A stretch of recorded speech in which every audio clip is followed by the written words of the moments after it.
చవితి నవరాత్రులు అనేది సాధారణంగా ప్రజలు అనుకునే పండుగ కాదు. వినాయక చవితి అనేది కేవలం ఒక్కరోజు జరుపుకునే పండుగ. ఆ రోజు వినాయకుడిని ఇంట్లో లేదా మండపాల్లో ప్రతిష్ఠిస్తారు. నవరాత్రులు అనే సంప్రదాయం ఎక్కువగా దుర్గా పూజ లేదా దసరా పండుగకు సంబంధించింది. ఈ పండుగలో దుర్గాదేవిని 9 రాత్రుల పాటు పూజిస్తారు. భారతదేశంలోని వివిధ ప్రాంతాల్లో, ముఖ్యంగా మహారాష్ట్ర, కర్ణాటక, తెలంగాణ వంటి కొన్ని చోట్ల వినాయక చవితి తర్వాత కొన్ని రోజులు వినాయకుడి విగ్రహాలను ఉంచి పూజలు చేస్తారు. ఇది ఒక్కరోజు కాకుండా 3, 5, 7 లేదా 11 రోజులు ఉండవచ్చు. దీనిని వినాయక నవరాత్రులు అని పిలవకపోయినా, ప్రజలు కొన్ని రోజులు పూజలు చేయడాన్ని ఒక ఆచారంగా పాటిస్తారు. ఈ ఆచారం వెనుక కొన్ని కారణాలు ఉండవచ్చు.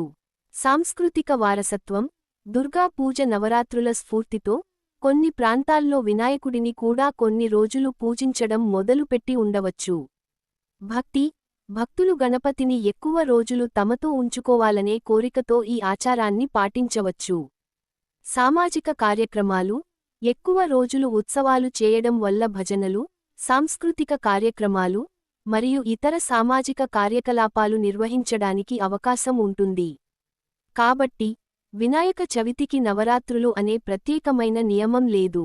అది ఆయా ప్రాంతాల భక్తుల ఆచారాన్ని బట్టి కొన్ని రోజులు ఉత్సవాలు జరుపుకోవడం మాత్రమే.